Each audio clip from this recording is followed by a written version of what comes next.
Hi, this is Justin Guarini, aka Lil Sweet, and you're listening to Hamilton Radio. I can't hear anything.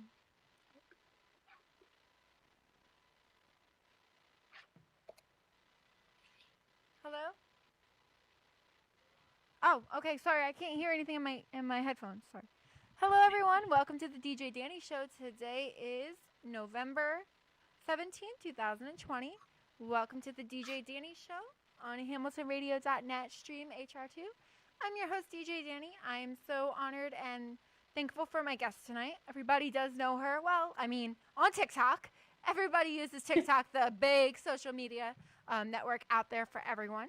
And she is from I Can See Your Voice, which was an amazing TV show. I believe there might be a few more episodes that are premiering, and then they might be on a break. Like, if they're going to do another season, I'm not quite sure with all that. But I am thankful to have Courtney Govan here. So, thank you so much. Hi. So sorry about the technical difficulties.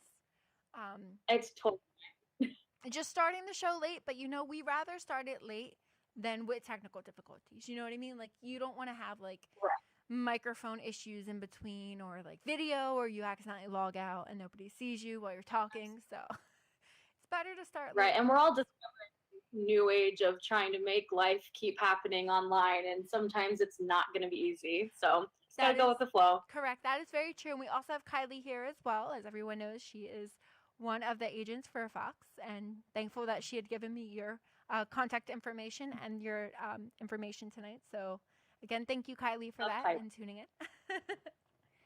All right, Courtney. So I want to start a little bit at the beginning with you, because I know you've done so much, as I was seeing. Like, I know you did a couple interviews and stuff before that are on your website.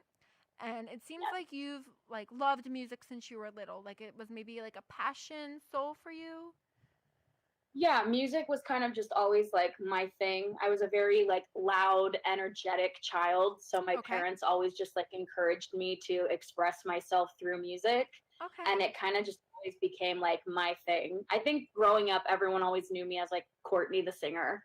That's just kind of who I've always been. I love that. That's a great way for like growing up when you were younger. Was it like teenage wise, or like little girl? I'd say probably little girl.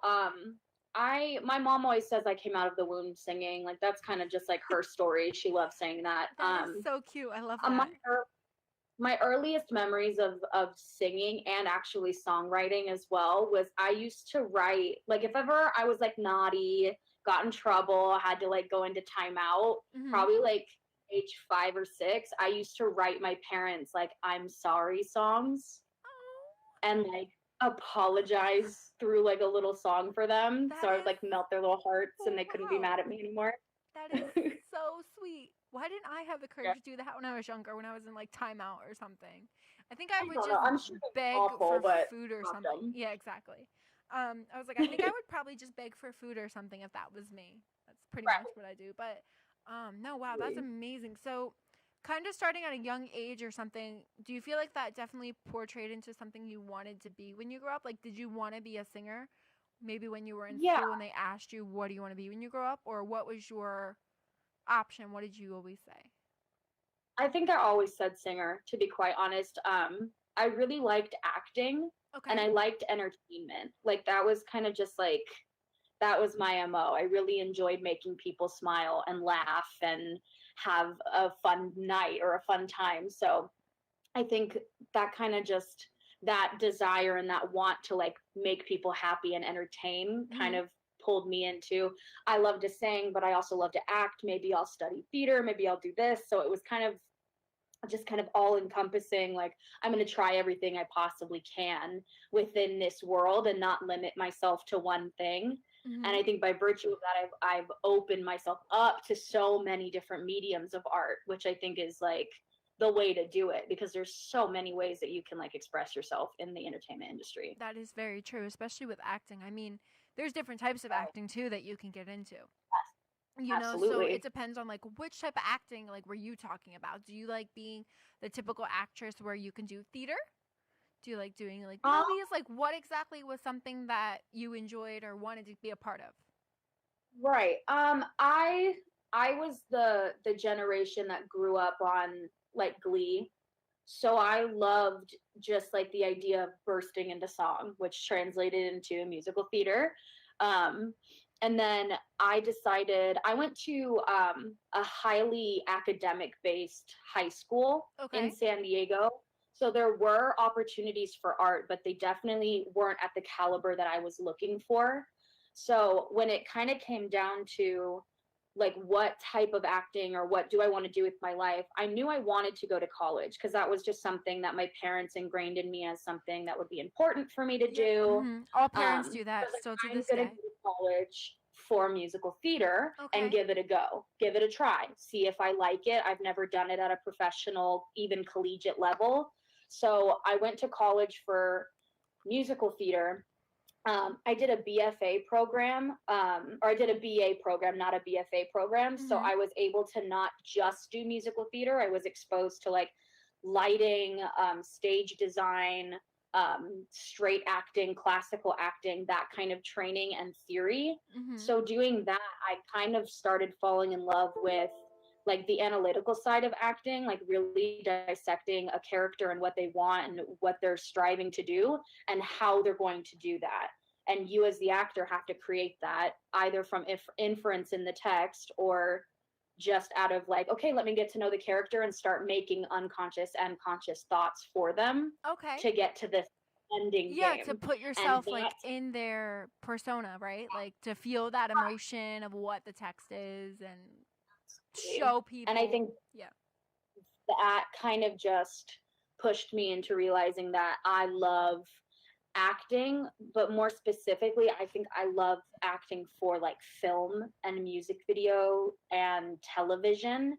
I do love acting. I think it takes a very specific type of person. There's a pain to really dedicate themselves to stage acting, and I commend it. I think it's absolutely phenomenal. That work is very difficult. I just realized that stage acting wasn't necessarily for me, but it taught me so much about what I need to do what I want to do, which is like film, television, music videos, those types of things. As for musical theater that you were involved in, were you in any shows when you were in college? Like you were trying to learn parts and get a better idea of everything for growing up, but as for musical theater, the way that my college did the shows, it was like in a like kind of like a cycle. So we'd have one musical every year, and then we'd have normally 2 shows a semester, but they weren't always musical theater. So there weren't a huge amount of musical theater opportunities, but I did get to be in one show called The Drowsy Chaperone. That was a fun experience. It was a more supporting role, but still fun. And then I did 2, I always forget the name of like the technical name of what they're called, but they're basically like musical reviews. So it's like songs that are either written by the same composer and writer, or songs that are meant to have like an overarching same theme, but they don't necessarily have a chronological through line. It's like a review. So those, I did 2 of those, and then just some like classes and stuff like that. But for me, actually, I think one of the biggest like rewards of going to my school for theater was that I actually got to be in a all-female version of Glengarry Glen Ross by David Mamet, which is basically this like normally all-male Chicago business shark show, like stealing, and there's a lot of, it's really gritty and dirty. It's a really, really powerful piece, and to have it be all female kind of took it to this whole other level of like, oh yeah, we can act like this too. This exists too. It's not just the patriarchal side of the world, So that was complete just acting experience. So not musical theater, but that really showed me that I was like, I really like acting. I really like delving into this. So then getting more into the characters and stuff that you want to kind of get like ahead of, or who you were trying to like be in some of the shows. I know more of the fact that when you were saying before that you like different types of acting, do you feel like you can put different types of singing with that? Oh, absolutely. Absolutely. I think there are so many different like fields of music. There's like, I mean, you can start with just simply looking at how intense the breakdowns of genres are. Mm-hmm. You know, so it's like you could take a song that was meant for or written originally as a pop song and then take it and see what it's going to feel like as a jazz song or more bluegrass influence or punk rock or even country, you know. So I think the idea of like you have so many different types of acting, you have the same if not more for music, For more because genres, yeah. Even just the way a chord progression is played or what type of instrument is being played on a track or live, that can change the energy of the song, you know. And that's actually, I love doing that. I always love bringing in like my friends. I'll be like, okay, here are the chords, play it however you want to, and I'm gonna like work around you and see what new thing I can come up with because I've been singing it this way for so long. Yeah, or you're used to doing that, you know, like Exactly. and I feel like you also like to mess around with different genres. Maybe like being a um singer versus acting. yes. I would say I more so like to explore different characters in the acting world because it's Okay. just it's like becoming different people. Yeah. When Mm-hmm. it comes to my songwriting, like I am very much so a pop writer. But I also always categorize myself as like I was built on a foundation of soul, you know. So like Yeah. mixed with my musical theater training and mixed with my passion for just storytelling, I feel like I have this like element of soul in my storytelling through my music, Mm-hmm. which is what create like a really powerful way of presenting my songs to people. Like I feel what I'm singing, Yes, you and should as a for me, singer. That's I think beautiful. that helps people feel what they're saying, like what they're listening to. So I'd So, say I definitely am a little bit more strict with the genre that I myself write and like brand myself as, because okay. that's kind of what we have to do, especially if you're trying to make it into a certain faction of the industry, which is Mm-hmm. like kind of, I am trying to knock at the door of the pop world, so I don't necessarily want to be like putting out R&B or country versions of my music when it's Okay. like I have that path I'm trying to stay on. But I absolutely adore and love to just like on my personal life and my creative life experiment with different genres and bringing in other people who are normally used to doing a certain type of genre. Like I know my current producer does a lot of hip hop, and I think Oh. it's so cool that I get to take in some of his hip hop influence with my music, and then my influence is pop. So like I love absolutely taking people that have different genres and different experiences Yeah. because I think it creates a fresh and unique sound. Yes, it definitely does. Who would you say your inspirations are for being pop though? Like out of all the genres out there though, why pop? Like seriously. I know there's like so much out there. So like bluesgrass, you know, blues, country, rock, R&B, rap, everything is amazing. Country, Yeah. especially. But why pop? Pop music for me has just always been so, it has such a unique way of telling stories, no matter if they're positive or sad or melancholic. Like it has such a way at still being slightly uplifting, Okay. or something that's going to like move you into thought. I mean, that's also just, I think you can classify that as like any type of music. Yes. But I mean, I grew up listening to Kelly Clarkson and Carrie Underwood, which translated into me listening to Demi Lovato and Miley Cyrus and like Okay. that. Those Yeah, were like my people. Like I had this country soul kind of pop influence, then this heavy like Disney Channel pop influence and stuff like that. And I was like, I like this. And I also feel like pop music sometimes gets such a bad rap at not being it being very surface level when Mhm. it comes to storytelling. And I think because I don't feel like I'm surface level when it comes to storytelling, I was like, well, I want to change people's perception of that, because I love pop music. Like if I'm having a bad day, like that's what I'm going to listen to. Like in my life now, listening to Lennon Stella, listening to Maggie Rogers, I literally could name so many people, but I'm going to stick with those two because those two artists have I think, shown the pop world that they can tell a very intellectual and specific story while still staying in this realm of pop, which just is a lot of like electronic sounds. I feel like pop and EDM can kind of go hand in hand at times. Yes, and they definitely do. I love that. I love creating stories within that type of music because for me, that music symbolizes so much joy in my life. Okay, that's amazing. That's a great way to definitely explain it and give a better idea of why you like pop. But as for when you were talking a little bit about back in the olden day with the country, how about when Taylor Swift was in country and then she switched to pop? You know, so that's like a huge inspiration also for the pop industry. Sorry. Okay. I think that that's a great example of someone that entered a genre and then either decided for herself or evolved in her own music that was where she wanted to be. And like, obviously I don't personally know Taylor Swift, but I do think she's very vocal about her life and what she's gone through and what she wants. So I kind of infer that it was kind of, she started in country because that's where she was comfortable, but then evolved with music. She's a wonderful example at that. You know, I personally, like, I didn't listen to her a lot, but I always loved her career, especially watching her. I watched her documentary and I was like, I love this girl. She's awesome. Like, she like is really, really cool.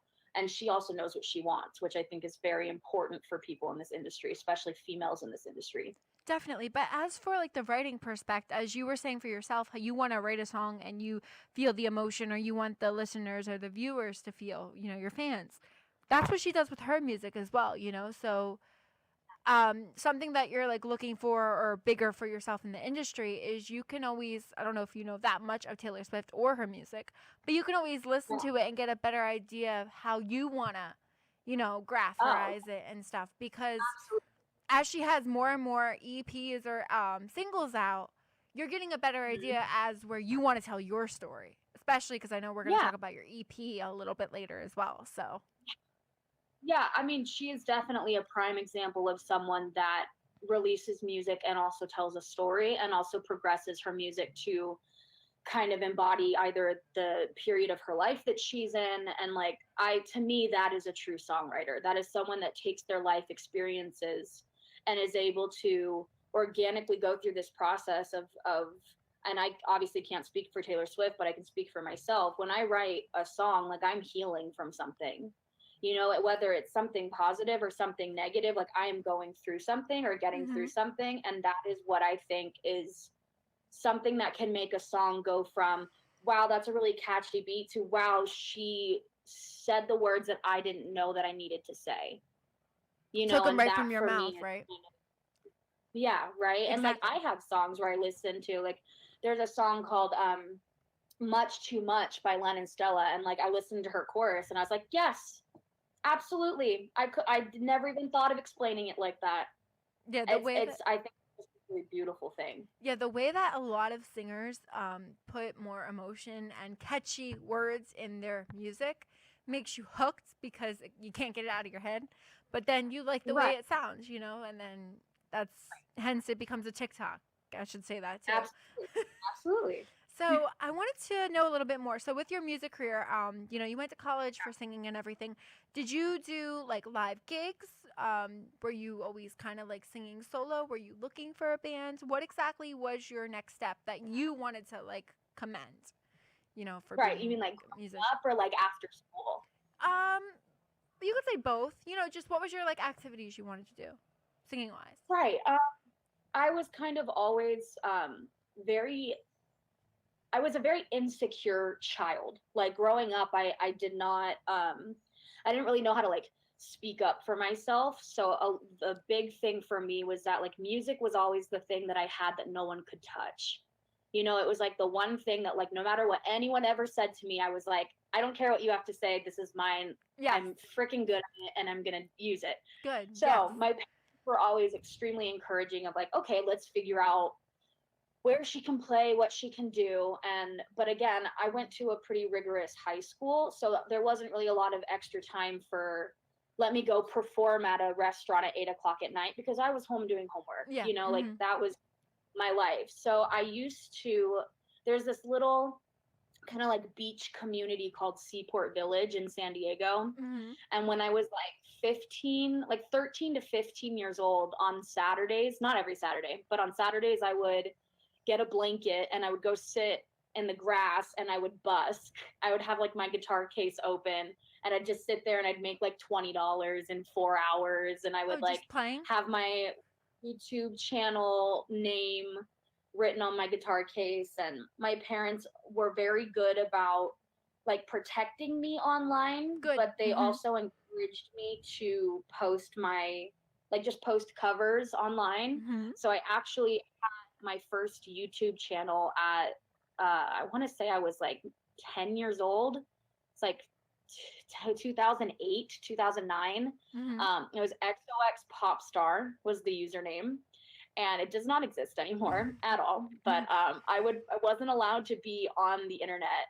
So what I would do was set up like a word art on a Word document with like the celebrity or the song person's name, really Courtney, the songwriter's name, and the title of the song, and I would film the Word document and sing behind the camera, and I would upload those videos like once a week.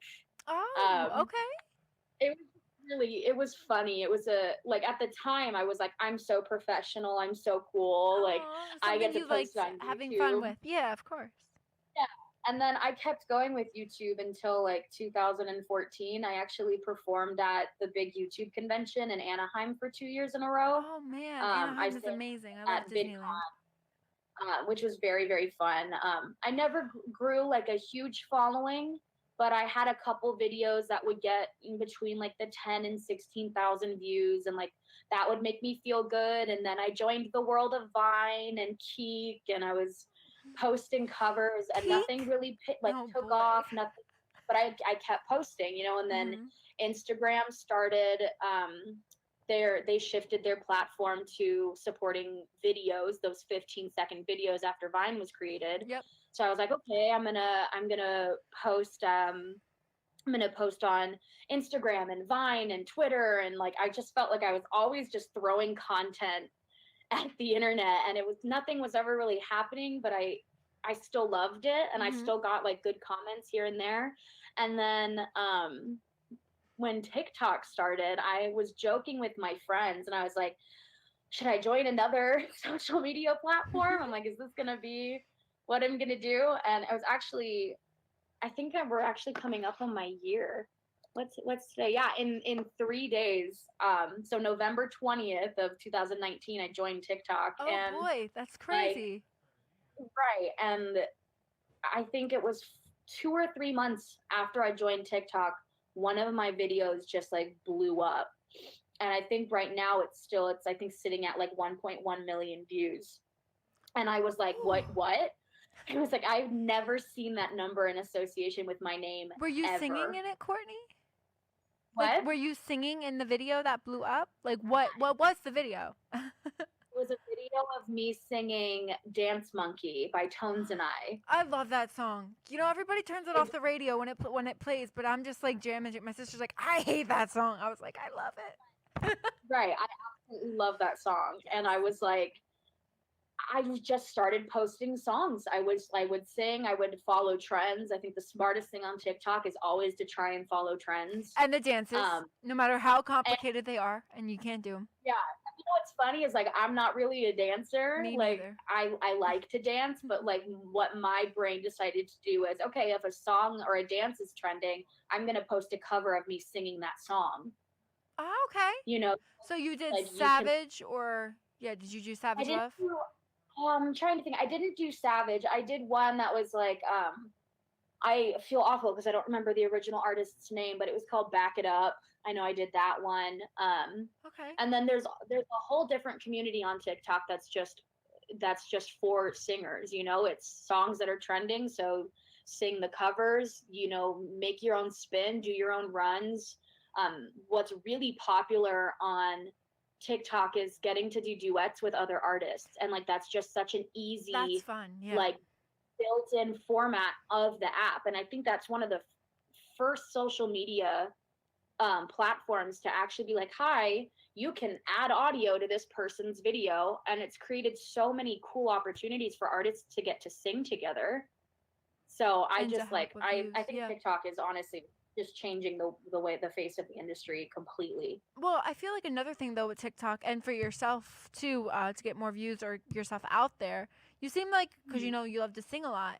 With your content and Yeah. everything, are you always looking at the camera? Are you like trying to do dancing? Do you ever do makeup and then sing? Because there's so many people that do that, and I feel like you would I mean, be good at that too. sometimes I think something that's really cool about TikTok is that, like, for the first time in like my social media career, Mhm. it's one of those things where I genuinely feel like I can just like do whatever and be myself. And like I'll wake up one morning and I'm like, I'm going to do a transition video where I'm not wearing makeup to my own song, and then I'll pick this one part and I'll like do a cool transition into me like dressed up and feeling myself and feeling good and all that stuff. You know what I Yeah, think is really cool is I that like those. it's this app is just ever changing. There's so much content, and I know there's a plus side and a negative side to, consuming so much content so fast, but it's like it's like a plethora of ideas. So it's like I don't limit myself to just sitting in front of my phone and singing, like I just posted a video this afternoon of my dog doing the savage dance at the park, like I just thought it was cute, and I was like, you know That's what, I'm so going to post this, cute. I and I love think that. that That's so cute. it really makes me feel like connected to people, but also it doesn't make me feel suffocated. Like I have to do this. They only want to listen to this. They only like me for this. Mhm. I actually feel like a person, which is really, really cool and a breath of fresh air. Well, that's amazing to know. I mean, I was going to ask regarding when you first joined TikTok, as you said, you felt it was like kind of like a joke or something. You were like, should I do this or should I not? Like we all debate that question all the time. But having Right. TikTok for almost a full year now, do you feel like you gained a lot of success with it? I know like the views and stuff with everything, but like the likes, the comments, the love. Yeah, I think the big thing that I've gained is it's not a huge group, but there is like a very wonderfully beautiful group of people that have just like been so supportive of my career. Mm-hmm. It's like I'll wake up with these messages of like, oh, missed your live yesterday, like can't wait for you to go live again. Like Oh. I've had people who follow my account like randomly, like I'll wake up and they'll have PayPal'd me $10 and they're like, you seem like you worked really hard yesterday, please go get yourself a coffee and a bagel. That Like is little so things like sweet. that. And I'm like, I'm so not used to people like supporting me like that, Mm-hmm. aside from like my best friends and my family. So to have like my followers from TikTok are just like, I feel like I don't know what I did to deserve it, but I would be so sad if I lost it. Like they are just so amazing and That's so supportive. They really know how to make a girl feel seen and appreciated. Well, for someone being, very insecure, as you were saying before, that happens. But it also happens when you grow up and you start getting confidence and then you start believing in yourself and then you have your family very supportive and your friends, I'm sure, very supportive. And then you come on the DJ Right. Danny show and I just make you feel amazing. So that's just a bonus. Absolutely. The serotonin at the Danny show is remarkable. Well, besides the technical difficulties we've had earlier, I think it's time that Yeah. we're going to get to a little bit. So, from your singing and everything, where then do you Yes. feel like you wanted to do maybe like, did you ever do singing competitions before I Can See Your Voice? I mean, I've auditioned. Okay. I mean, I think that's a lot of singers have, I feel like, go through that phase where they're like, okay, I'm going to audition for every competition show imaginable. Yep. And That's I supportive. yeah, kind of part of it. And then I feel like for me, when I got cast on I Can See Your Voice, it couldn't have come at a better time. I don't feel like naming certain names, but No, you don't. I had gone through a couple processes in two other shows, and Okay. I had made it very, very far to the possibility of being on that show. On TV And pilot one, yeah, right? on Yeah. TV. And right before, like, I kind of like made it to that final round before they make these decisions of who's going to be on TV or not. Mm-hmm. And I didn't get either one. So I was kind of at that point where I was like, oh, that really sucks. Like, Mhm. that's sad, but I'm not going to let it like affect me to the point that I'm like, oh, I'm not a good singer. I can't Don't do be this. negative. Right. Mm-hmm. Yeah, I think the best advice I ever got from one of my professors, Judy Myers, if you watch this, hi, Judy. One of the best advice I ever got from her was in my career development class. She said, you have to prepare yourself for the no's, and you have to remind yourself that the no's are not a direct correlation to your abilities. So it's like hearing that from her, I kept telling myself that. So it's like every time I heard no, I was like, I am not right for this specific season of this show at this day and time, whatever. Mm-hmm. That does not mean that I am not capable of doing those things. Good. So you became more positive when you feel like you got that, information, like to prosper in your head. Mm-hmm. I'm human. I have this rule where I always give myself a day. So if I'm angry, I let myself be angry for that day. But then the next morning, if I'm still angry, that's not okay anymore. Like you gotta let yourself feel it. Don't bottle it up. Don't ignore it. But also don't let it fester. And then when I got the call that I had booked I Can See Your Voice, I was just like, holy, wow. Like it felt like such a full circle moment, like I have grown confidence as an independent artist. Mm-hmm. I'm finally at that point in my life where like I'm the one that can get myself through the no's. Mm-hmm. I don't necessarily need the validation anymore to get through those things. And then the second I finally felt like solidified in that, I got a yes. And I was like, that was so cool. Like it was just so wonderful. Well, being a part of the show, and you were the auditor. The auditor. There you go. It's close. Being a part of that show and everything, did it seem like I kind of like to ask this to everyone, because being a singer, like you love showing that you're a singer. So is it hard to hold back that you cannot sing like on that show? To be kind of honest, it was really fun because it kind of felt like I had this big secret, and it was a game whether they knew or not. I mean, that literally is the premise of the show, you know? Exactly. So especially because the celebrities really have funny for me. Yeah. What? I was gonna say, especially because sometimes I feel like the celebrities maybe are in on it. I don't think they are, but I mean, like, to me, watching as like from at home, because they pick the worst like guesses sometimes that the lady goes with, and I'm just like, I could have told that was a musician. Like, well, it is so difficult, especially in the moment. Like I always like to try to remind people, like when you're watching the show, you're seeing like a minute of deliberation between each round. In actuality, there was about 15 to 20 minutes between each elimination. Oh, wow. So there was a lot of conversation and a lot of back and forth, and it really like isn't obvious, because if you really like think about it, there are people who are good enough actors to pretend they know how to sing, and you're only getting to see them sing for a split second, and you don't know. It's lip syncing. Yep, and you don't know how many bad singers it is versus how many good singers. Exactly. It's always going to be a different ratio. So it's like in the moment, like even I was up there and I didn't know who was a good singer and a bad singer. Yeah, they don't let you talk to anyone, right? Very at keeping everything secretive. Because I mean, that's just the integrity of the show. So I can like, from my experience, 1,000% say that like no one knows. I think the only people that know are like the people that were with us on set, getting us to and from like rehearsals and stuff like that. For King Jones. But that's it. Yeah. I was going to say, when I had Telvin on my show, because he was on the beginning of November, he was on the first episode. Yes. He told me he felt like it was kind of like Masked Singer, where you're just being pushed left and right and you can't see anything. I was like, they could do that? We had like noise canceling headphones on, like moving throughout the studio, so that like if another person was rehearsing, we literally could not hear anything. Oh boy. So, but it was definitely a cool experience, because like I just had my favorite music playing in my headphones, so I got to vibe and chill and like put myself in a good place, Good. Use it to your advantage. Yes. I remember the first time they handed me the headphones, I was like, what's happening? What's going on? Like walking me through a hallway with headphones on. It was so funny, but we got very used to it.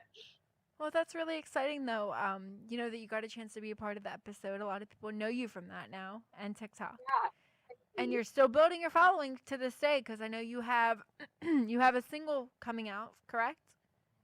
I actually have an EP coming out, so it's 4 new songs coming out. That's the one that's coming out in December. Yes, December 31st. Yes, so New Year's night, New Year's Eve. It's actually going to be technically it's midnight Eastern Standard Time. Yep. So it's gonna on my end of the world, the EP will technically be out on December 30th at 9 p.m. Okay, but on my end, it's basically for New Year's Eve. Yeah, because my 25th birthday is New Year's Eve, and I know obviously I'm spending it in quarantine. So I was like, what is something I could do that would just be the most exciting day? You know, like something that I could be able to focus my energy on instead of the fact that I'm quarantined at home, you know? So. Oh my goodness, that is beautiful. That really is. Oh my gosh. So you are 24, correct? I'm 24, yeah. You're 24, okay. I was reading that because I thought you were older, but I was reading on your website, it said you were 23. I don't know if that was maybe an either. Gotta update my website. No worries. I do the same on my end as well. I know we even have a single that you gave me called Canceled. Yes. That we're going to play shortly. You want to tell me anything behind it? Why the lyric, or why the name Canceled? Yeah, so the funny thing is, I wrote Canceled at the beginning of 2019. Oh, okay. And I know, it was a song that I had written that I was going through a really, really difficult time. And long story short, I pretty much like changed my entire friend group. You know, like I kind of had to make one of those life transitions where I realized that the people I had surrounding me in my life, or at least the ones that I was saying, these are my best friends, like they are the most important people, they're my people, were actually awful human beings. You know, and to have that realizations like so late into a friendship that lasted like 11 to 12 years, it was the weirdest thing to go through. And I had called one of my friends, Darren, and hi Darren if you're watching this, and I was like, I am so upset, I don't know what to do, I'm feeling so many things. And he was like, girl, you just need to write. He's like, that's your gift. That's what you do. You need to write. He's like, hang up with me and go write something. So I wrote about how I was feeling, and it was this totally different song. It was kind of very sad and ballady, and like, again, nothing wrong with ballads, but I just didn't feel like that was the song I wanted to write. So then I woke up the next morning and I reread the lyrics, and this whole new energy, because I was feeling a little bit more, what's the word? I was feeling a little bit more empowered. And I was like, I want to write a song that will like help people who are in my position where they kind of feel so like, you know, those moments when you're just like, you are so overcome with emotion, you do not know what to feel and how to process it, and you just like don't even know what it is anymore. I wanted to write something that could give people a way to empower themselves up out of that, not just like numb themselves until they don't feel it anymore type thing. So I pretty much just wrote this song that's like about, hey, you know what, I liked our friendship, or I liked our relationship when it was in the moment, but you're not treating me the way I deserve to be treated, therefore you are canceled. Get out of here. Like, you, like, completely delete you out of my brain. They don't have the power to do that to you anymore, because you have the power to control who is in your life, all the memories, and who you connect you to. Like, that is like, if that is the one thing I am known for in my life, is not letting people walk all over me, like, I have succeeded. That is amazing. No, it's also amazing that you got the toxic people out of your life, you know, to actually not let them pull you down, especially with being a musician. I feel like a lot of friends can be extremely supportive, but then you can have the ones that can be kind of jealous and maybe want to try to stab you in the back or do something like that. So I don't even know what they were. You know, it just wasn't healthy. It wasn't good for me, and it didn't make me feel like myself. And I do have to say that in the year that they have not been in my life anymore, I have felt so much more like myself, and I have succeeded so much more than I thought I was going to. And that in itself is just like, I am so proud of myself for that. That and the is... people I have in my life right now are the most amazing chosen family ever. I have the best. That is amazing and extremely inspirational. So you know what your next challenge is? You're going to write a song to everyone out there regarding not even more about like toxic energy or anything, just more of like woman empowerment and feeling, you know, like I feel like every musician out there puts it out, and they're my favorite songs, I have to say. But it's more the fact that they explain how they're feeling. It's just like a catchy kind of thing where you listen to it and you feel the same way, you know? Right. A little bit like you know what? Talking about before where they take it out of your mouth. It's kind of like that, but it's more of something that comes from you. And you speaking like that kind of sounds like you got song lyrics like popping out left and right. So well, I will say, I kind of, so Canceled, the song Canceled is the single off of my upcoming EP, Feelings. Okay. So my EP, Feelings, is this entire story of like how it means to cope with trauma and what that looks like, you know? So it's like, there's all these different songs that are kind of focusing, like I have a song called Shadow that focuses on needing someone else to kind of get you out of this darkness.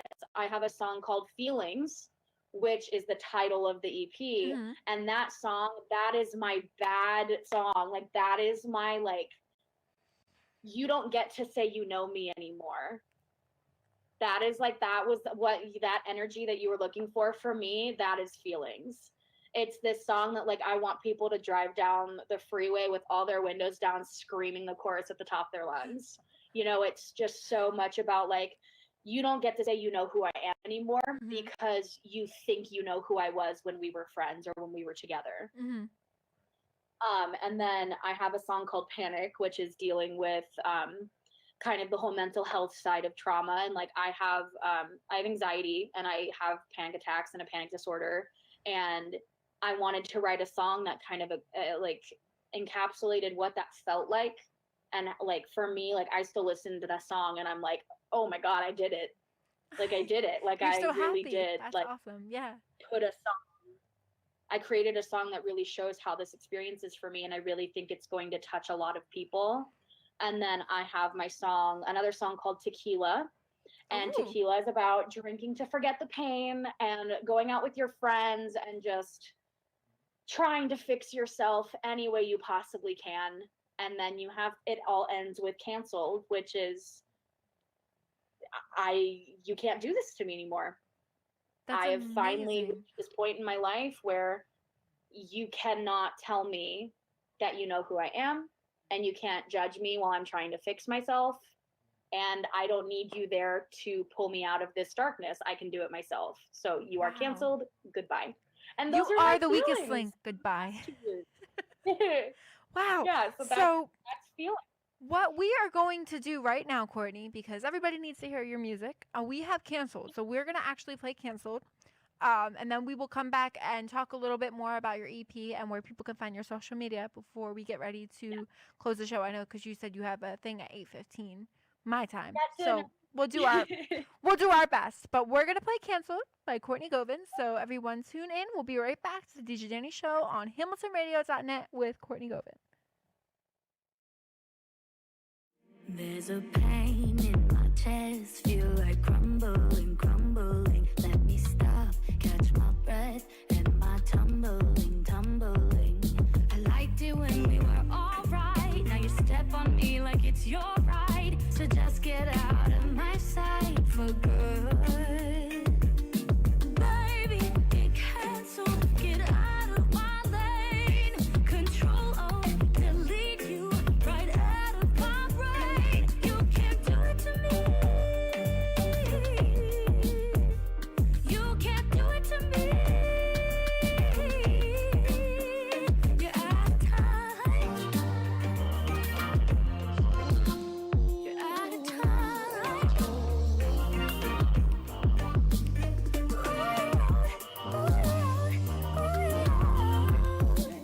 You're out of time.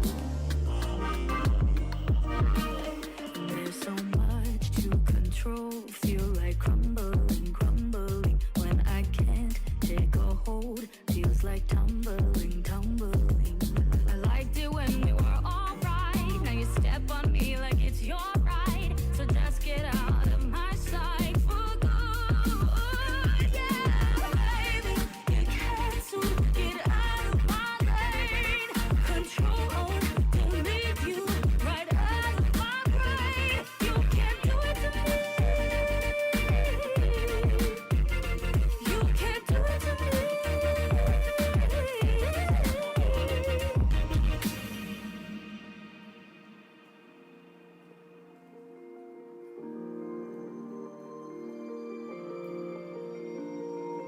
You had a grip on my heart.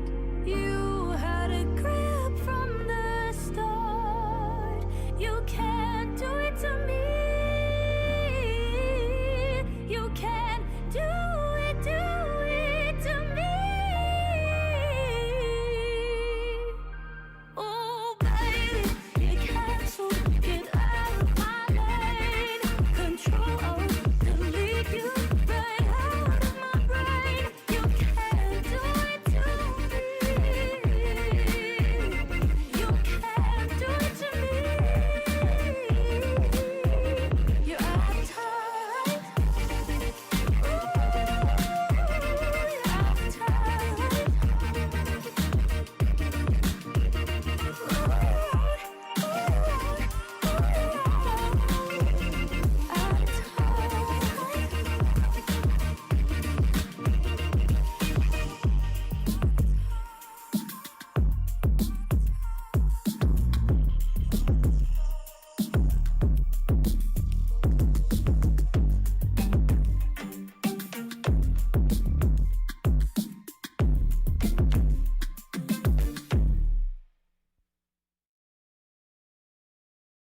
All right, we are back to the DJ Danny Show on HamiltonRadio.net stream HR2 with Courtney Govan, and we just heard "Canceled," a brand new single from her EP called "Feelings" that will be out on Eastern Standard Time, New Year's Eve, and PST.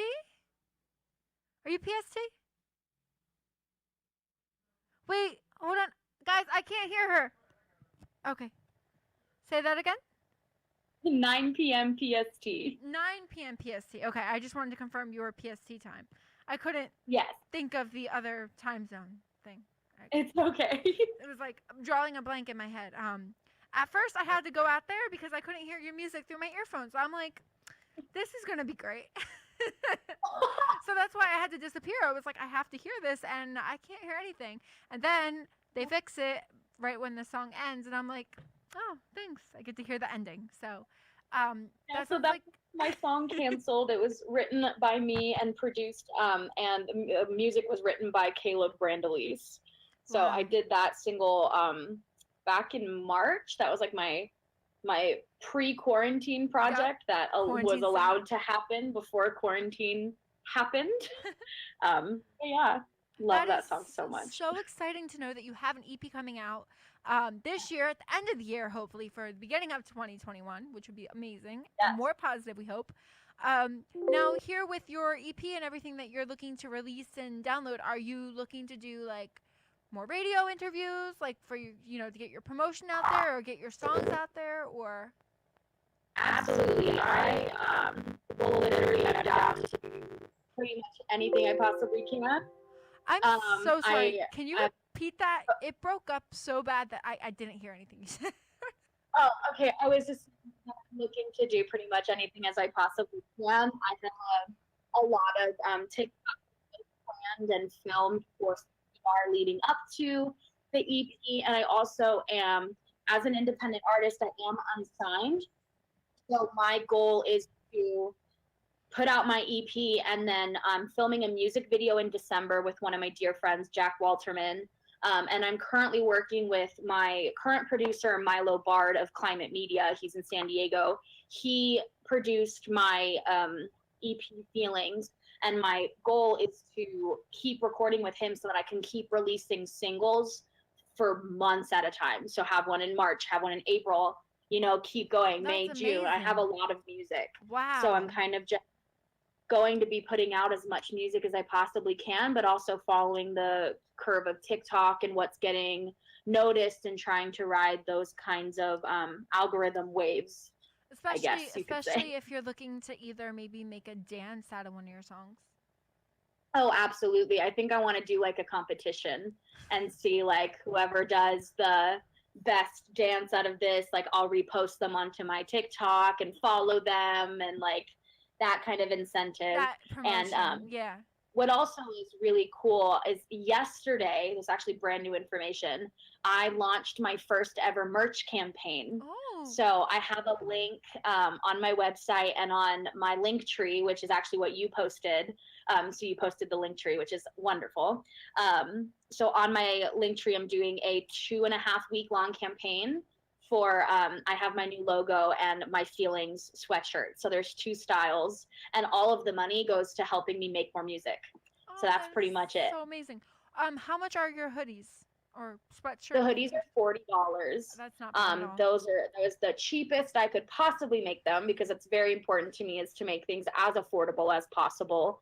And if you order them in this batch, because I'm going to be doing 5 different drops every 3 weeks because I have a bunch of different designs. Mm-hmm. But if you order this first batch, you'll get it before the EP is released. So if you want to post on social media and like represent the EP as I'm launching it and have your sweatshirt, it's the only one that'll get to you before that is the release. So cute and adorable. I love that. Make sure you send me your information after the interview.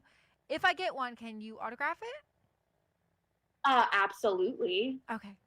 I just have to make sure. I didn't know if that costs more or something, but I would love to absolutely. Definitely help and promote you. We will figure out a way to make it happen. Cool. And it depends what color Sharpie you're going to be autographing it in, because I don't know what color the hoodies are. Are they like black? Are they like I'll have a black one, a dusty blue one, and a mauve one, and then there's also black, navy blue, and maroon in a different style. Oh, so whatever color you end up getting, I will figure out the Sharpie situation. I will let you know, like right after I order. I'll send you like my confirmation order or whatever it is. But yeah, definitely. Any way I can help you out with that. And Courtney, don't be a stranger at the station though. As soon as you release your EP, if you want to come back in January when you do your release, you're more than welcome to. Absolutely, I would love that. But I do want to give you some time after you release it, just so you give it like at least a week or something to go by, so people notice it, and then you could be on the show. You know what I mean? Like I don't want unless you want to like come on like right after, because I think my next opening is the 5th of January, anyways. But I mean, I'm booking January. But I just meant for yourself with your music. I mean, I think it's really interesting and exciting for people to get an idea of what your EP is going to be based out of, called Feelings, and then they're going to be going through kind of like a roller coaster of different emotions, feeling the same way you felt as of what you dealt with. And maybe then what I think you'd like to hear too is them listening to your album, they get out of that, toxic relationship or let that friend go that was a big supporter once in a while, and then they were jealous and they were just fake. We have a lot of them. And sometimes it is so hard to shake them off, just like Taylor Swift says. Right. Shake it off, So yeah, absolutely. I feel like that is definitely a huge part of it. But it's amazing how emotional you are, and you're very motivational. So I feel like on TikTok, even though you go live and you sing and everything, maybe you should also look into motivational speaking. Because I mean, definitely, me and my followers definitely get down in to the emotion stuff. I try to be as real as possible, because I would never want someone to think that I am different online than I actually am in person. Yeah. So I think it's very important to talk about the real stuff, and I absolutely do. It's just always very important to make sure we stay respectful, especially with a lot of just really, really hot topics right now. You always you never want to test the waters there. You're always going to say what I feel, always going to speak my mind, but sometimes there's a time and place for what should be on the internet. So that, with a grain of salt, I do focus a lot about just self-love and not letting other people dictate how you feel about yourself, because that's just not that, they don't have that power to do that. And waking the world up too, especially about reality, like with us and stuff, like we're all human beings, we're all people. So you have to remember we all have Right. emotions, even if other people don't give a crap. Or the fact that a lot of them have egos and they think that they're like above everyone else. And a lot of the TikTokers on TikTok are like that. I'm just going to say that straight up because you could tell, like, or they change it into a different platform where it's very sexual. It's important to be real. It's important to be real and stay humble because you don't want people thinking that there's some kind of superiority between you and them. I am just a person like all the people who are going to be listening to my music and supporting my content. I am no better and no greater than they are. And they're just in any way, shape, or form. Yep, and they're just, listening to you, getting a better idea of, everything that you've done.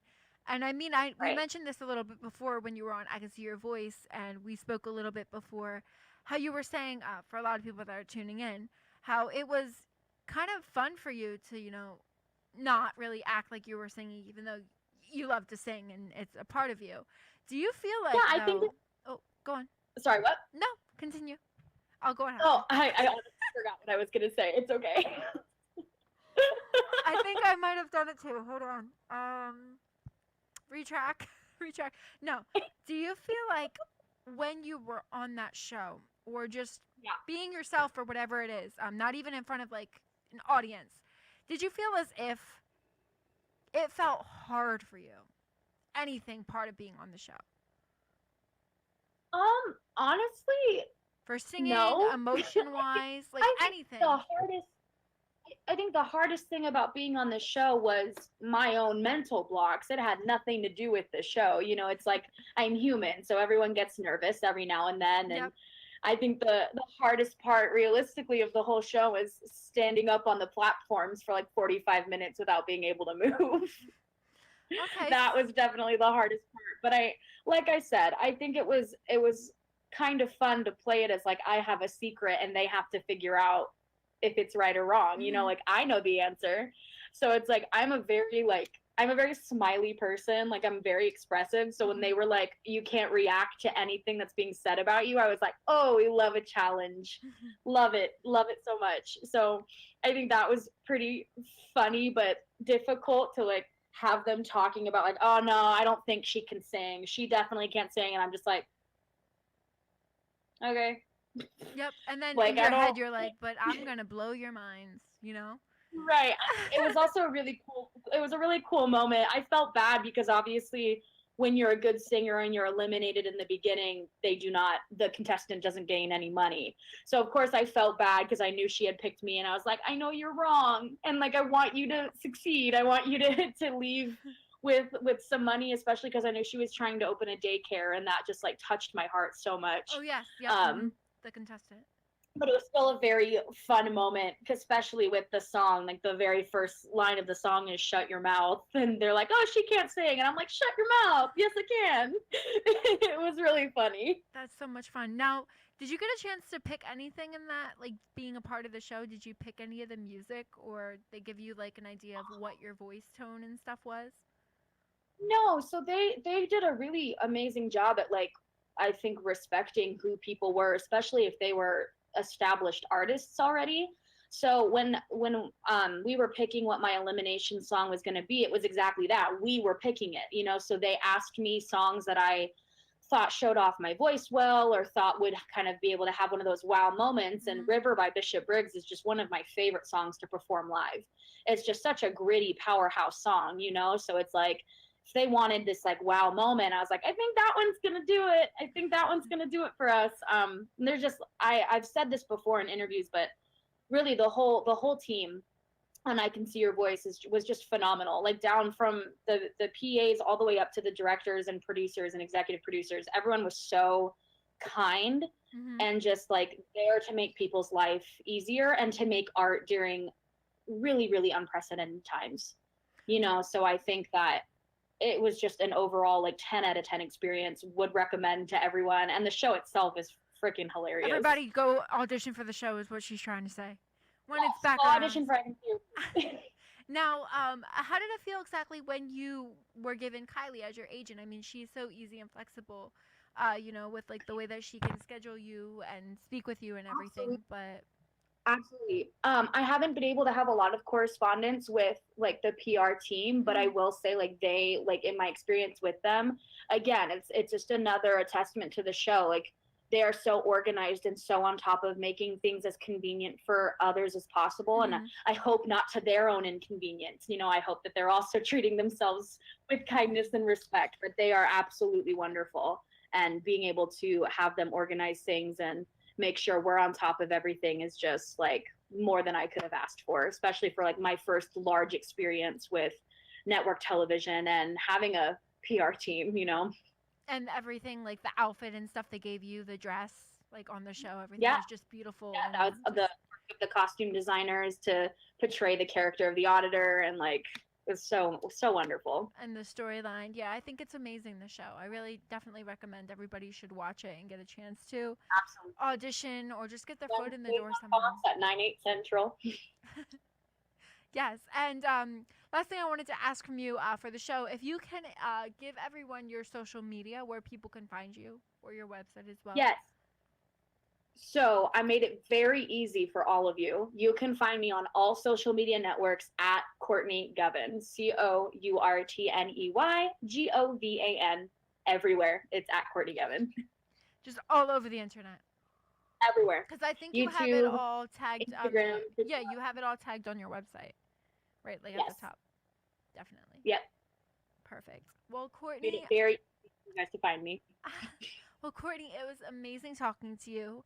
I'm so excited for your new EP. I think that's going to be amazing, especially because it comes out like my time on New Year's Eve. So hopefully it'll be a positive day, and then that happens. That's really exciting, and I can't imagine how like excited and ecstatic you are, because I'm sure that you just want to like drop it, but you're not allowed to because that's how it is as a musician. They make you know what, I made it for myself. You know, like I said, I'm completely unsigned, so I have set all of these deadlines for myself. I'm building the PR for myself, like everything I'm doing from this desk, you know. So but it's a New Year's Eve stuff. It's an amazing thing for you to do it yourself because you have a better idea of what you're doing, like learning. Absolutely. And then eventually, if you get signed, then you find out from there, but then you still want to have input on a lot of things. You don't want them to control you. So absolutely it's all about staying empowered and knowing what you want, but also allowing other people to help you. So I'm 1,000% open and know that I will have a team very, very soon, because I'm reaching that point in my career where I'm like, I don't think I can do this all alone anymore. You know, I have the most amazing friends, like I said, who have been as supportive as they possibly can and help me wherever they can. But ultimately, most of it falls on my shoulders. Yeah, it gets so I'm definitely getting to that point where I need some help. It definitely gets hard though too, because with me doing even my radio show, I book all my guests. So I'm emailing thousands of like managers night and left day, updating my website, and then from on top of that, because it's part of what I love to do, is I contact everyone, confirm again to make sure they're good, get a promotional photo, post it on my social media everywhere, and then my website. So it's like it takes a lot. No, you understand the hustle. You totally get it. Yes, but I love doing it. You know, that's what my persona is. And I even tell Kyler when I had all of you guys from I Can See Your Voice, I said they don't have to promote it if they don't want to. I'll promote it. I appreciate if they do, because it helps, get more out there. But my job of having you on my show is you getting all the exposure. I don't want any. It's all for you.